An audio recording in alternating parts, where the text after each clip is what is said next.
So America decisively voted out big government and is ready to welcome the golden age of Doge. But Biden can't help but to leave a mess in his wake. In 2024 alone, the Biden administration finalized rules and regulations set to cost a staggering $1.3 trillion. And Biden has used his final weeks in office to launch an escalation of 11th hour regulations. Here to react, Fox News contributor Liz Peek. Great to see you, Liz. Thank you. So is he going to get away with this? Well, he's going to push through a lot of rules and regulations, and also, by the way, shoveling money out the door that has been allocated but not yet spent, in hopes that the Trump group will just sort of ignore it. But a lot of these rules that are being promulgated now and will be spooled out, I think can be, there is this Congressional Review Act, which means they can basically make them null and void. So thank heavens, because honestly, the tsunami of regulations coming out of this administration has not been widely reported on. We talked a lot about it during the Obama years. Biden has now surpassed Obama in the total amount of regulations that he's put out there.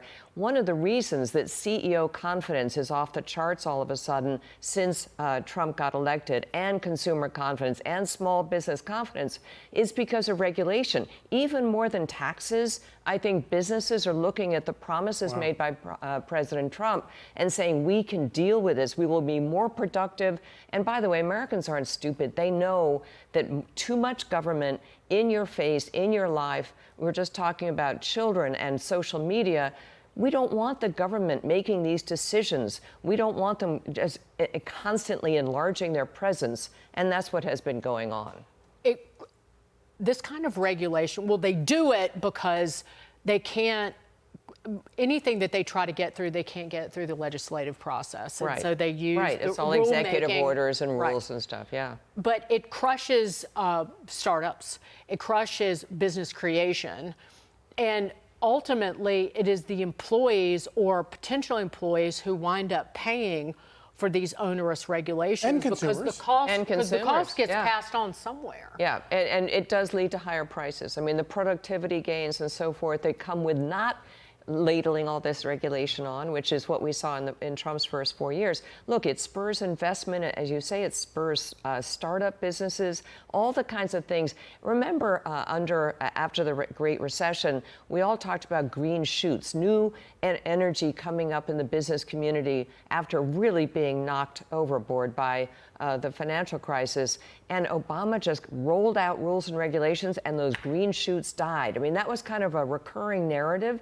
We could be talking about that now. The economy is doing okay in spite of all this, but it's because a lot of the stuff, particularly to do with climate and labor laws, have not yet kicked in.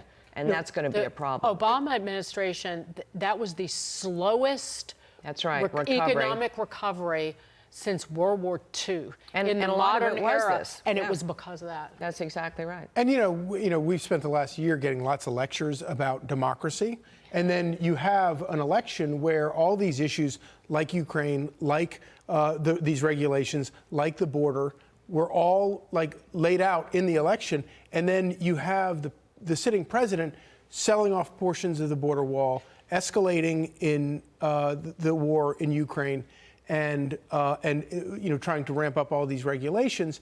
It's almost like they don't really believe in democracy. They're trying to undermine the results of the election. Well, they certainly don't care what the people think. Right. I mean, that's pretty clear. And as you say, all the things that people went and voted for, Biden is totally ignoring. It's 20 more days, folks. 20 more days that he's got that ability, and then he will be out of here. But the damage the guy has done since the election is considerable. Again, I think a lot of it will be overwhelmed or, rolled back.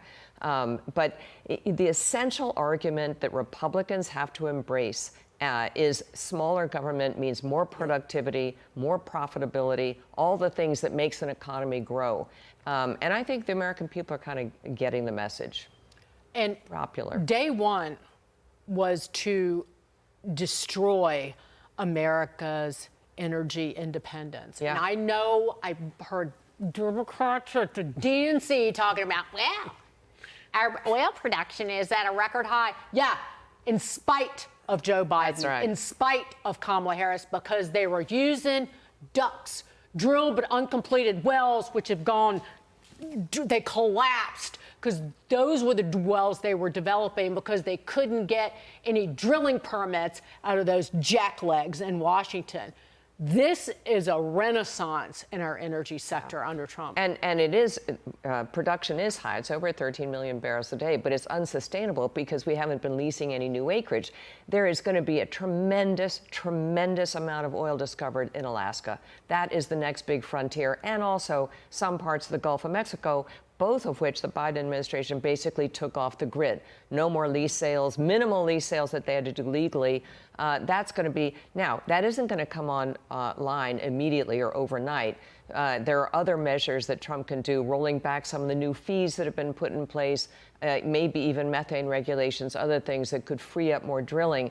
But there is tremendous opportunity out there for new oil fields. And by the way, we have, I mean, I'm talking 5-6 billion barrels of oil in Alaska. It's huge. And talking to some private equity guys the other night, everybody they talk to in Europe and Asia wants to come here. Why? Better regulatory environment than they face certainly in Europe, and cheap energy. Because think of the energy demands of AI and some of the other new industries we're looking at, vast. And we've got cheap energy. We always have, and we will again. The only political justice in all this is that at least Trump will get credit when we start opening up the oil drilling. Yep. We'll see. He never gets credit from the media, but yes, presumably I think with he voters. will. We'll see. They know the truth. They know. Yep. Great to see you, Liz. Yep. Thank you Liz. for having me. Happy New Year. You too.